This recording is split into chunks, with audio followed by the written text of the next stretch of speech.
หมูฮอดละบัดนี้เอาย่างไปเบิ่งก่อนพี่น้องต่ำอยู่เบิ่งต่ำบ่ก็โอ้พี่น้องอยู่นี่น่ะต่ำอยู่เด้อนี่เห็นบ่พี่น้องแต่บ่ฮู้ว่าเบาจันกันนี่มึงแม่นั่นมันต่ำเลยนี่อันนี้บ่อนี่น่ะต่ำอยู่นี่โอ้บ่อนี่ก็ได้นั่นเห็นบ่บ่อนี่ก็ต่ำพี่น้องเอ้ยนั่นนั่นพี่น้องโอ้มองบางชิกมัดพี่น้อง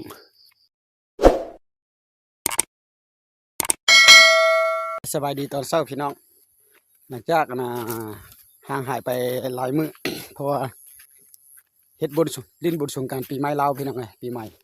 ก็เลยว่าบ่มีคลิปลงเด้พี่น้องไงหายกินหายไปหลายมื้อแล้วเจ็บคออีกพี่น้องใส่เหล้าใส่เบียร์จวดหลายพวดพี่น้องไงมื้อนี้เราจะพาไปเบิ่งอันมองงูนะพี่น้องสุดแล้วมาเบิ่งเทื่อนึงก็บ่ถือดอกแต่ชุดนี้ก็เป็นรอบที่2ที่ถือก็บ่ถือก็บ่จัดมาเบิ่งกับเบาจันเด้อหมานบ่นะหลังจากเลี้ยวบนหากเลี้ยวได้ประมาณ2-3 มื้อนี่แหละพี่น้องบุญปีใหม่ลาวก็ได้หากเลี้ยวเมื่อวานมาซื้อนี่ละพี่น้องเมื่อวานก็ยังกินอยู่กินทางใดเนาะทางภาคเหนือภาคใต้ภาคกลางเขานะทั่วประเทศเขานะทักทายสบายดีน้ำกันเด้อหลังจากเลี้ยวงานปีใหม่เรื่องมื้ออื่นก็แม่นเข้าเรียกปฏิบัติงานต่อพี่น้องเลยไปบอกว่าปลายยายหางพี่น้องจะพาพี่น้องไปเบิ่งมงงูก่อนจักจะมาบ่มันบ่วันก็เบาจังก็ไว้คือเก่าหั่นละพี่น้องออกมาคนเดียวมื้อนี้นะ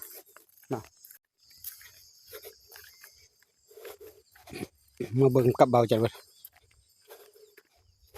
จะหมานบ่คันหมานก็พอได้ตุ่มแกช่วงนี้ก็บ่ได้ออกมาดักนกแล้วพี่น้อง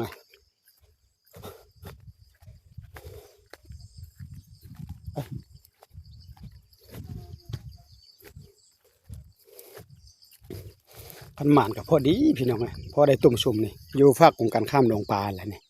อันนี้ก็หนองปลาเด้พี่น้องไปทางนี้ละ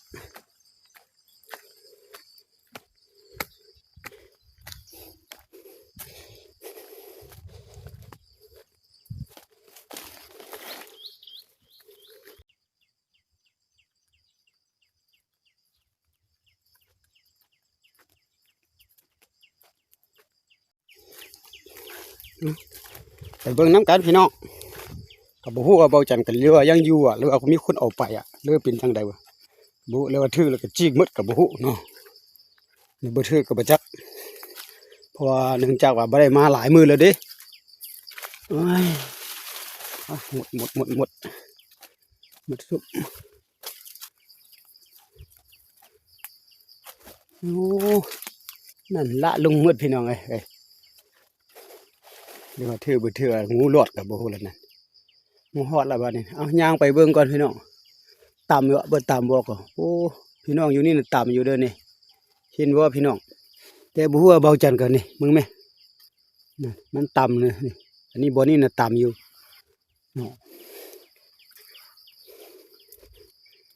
ต่ำแล้วก็มองกระเซ็นเลยบ่ได้ตีเนาะ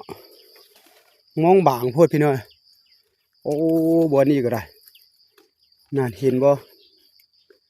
บ่อนี่ก็ต่ำพี่น้องเอ้ยนั่นพี่น้องโอ้มองบางชิกมัดพี่น้องนั่นอยู่นี่สิพันละมัดบาดนี่นะนั่นอยู่นี่ปีนใส่กันมัดพี่น้องเอ้ยโอ้มีแนวต่ำอยู่ได้แต่ว่าบ่อยู่เด้อจักแม่นงูหาแม่นหยังก็บ่เข้าใจแล้วบ่ได้พี่น้องเอ้ยต่ำอยู่พี่น้องแต่ฮักบ่อยู่ซื่อๆเบิ่งแม่มันปิ่นโปกเว้ยมองเก่าโพดนะพี่น้องเอ้ยมองเก่าแล้วมันเปื่อยแล้วจีกมัดน่ะนะมันบังเบาบ่อยู่พี่น้องเอ้ยต่ำอยู่ได้ต่ำแต่บ่อยู่นี่เบิ่งไปชุดน้ำกันเบิ่งเนาะคันมองใหม่มองดีก็แปลงดีๆไม่ใส่นี่น่าสิถูกอยู่บ่หมานอีกแล้วพี่น้องบ่หมานอีกแล้วนั่นต่ำ2 บอนพี่น้องโอ้นี่ บ่มานหมดแล้วพี่น้องเอ้ยอ๋อได้เนาะไปเบิ่งน้ำกันพี่น้องกับบ่ฮู้ว่าเบาจันกันหรือว่ายังอยู่อ่ะหรือว่ามีคนเอาไปอ่ะหรือเป็นจังใดวะบ่หรือว่าถือแล้วก็จีกหมดกับบ่ฮู้เนาะนี่บ่ถือก็บ่จักเพราะว่าเนื่องจากว่าบ่ได้มาหลายมื้อแล้วเด้โอ้ยหมดสุดโอ้นั่นละลงหมดพี่น้องเอ้ยเดี๋ยวมาถือบ่ถืองูหลอดกับบ่ฮู้แล้วนั่นงูฮอดแล้วบัดนี้เอาย่างไปเบิ่งก่อนพี่น้องตามอยู่บ่ตามบ่ก็โอ้พี่น้องอยู่นี่น่ะตามอยู่เด้อนี่เห็นบ่พี่น้องแต่บ่ฮู้ว่าเบาจันกันนี่มึงแม่นั่นมันต่ำเลยนี่อันนี้บ่อนี่น่ะต่ำอยู่เนาะต่ำแล้วก็มองกระเซ็นเลยบ่ได้ตีเนาะมองบางโพดพี่น้อยโอ้บ่อนี่ก็ได้นั่นเห็นบ่บ่อนี่ก็ต่ำพี่น้องเอ้ยนั่น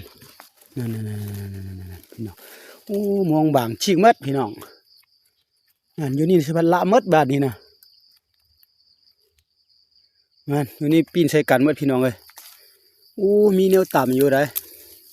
แต่ว่าบ่อยู่เด้อจักแม่นงูหาแม่นหยังก็บ่เข้าใจอะไรบ่ได้พี่น้องเอ้ยเนาะต่ำอยู่พี่น้อง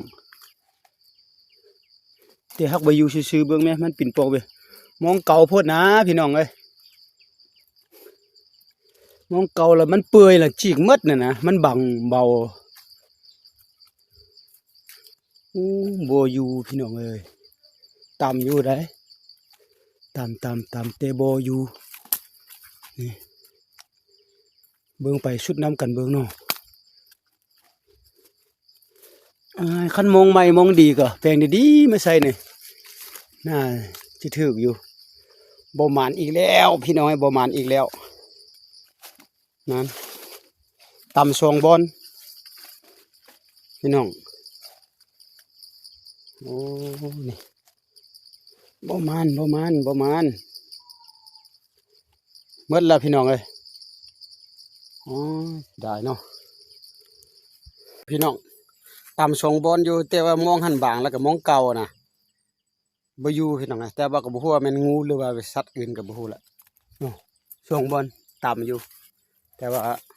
ขอโทษอภัยก็เลยว่าบ่หมานเลยเด้อพี่น้องเด้อเดี๋ยวนี้ก็ยังกลับเฮ็ดอีกแล้วพี่น้องก็ปะไว้นี่คือเก่าหั่นล่ะบัดหน้าจึงคอยมาเบิ่งเองเนาะพี่น้องเนาะถือบ่ถือก็อย่าก็เลยว่าสิบ่เก็บกู้เลยนะเพราะว่ามัน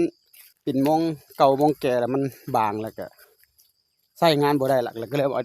มาปะซื่อๆพี่น้องประมาณก็ฝากกำลังใจเด้อพี่น้องเด้อมื้อนี้ก็ว่าจะเอาคนเดียวหลายมือจึงลงคลิปให้พี่น้องได้เบิ่งเองเนาะมาหาอยู่หากินจะดักนกโตพี่น้องก็จะมานว่าช่วงนี้ก็บ่ได้คอยโตแมงจีซ่อนเด้บ่มีแมงจีซ่อน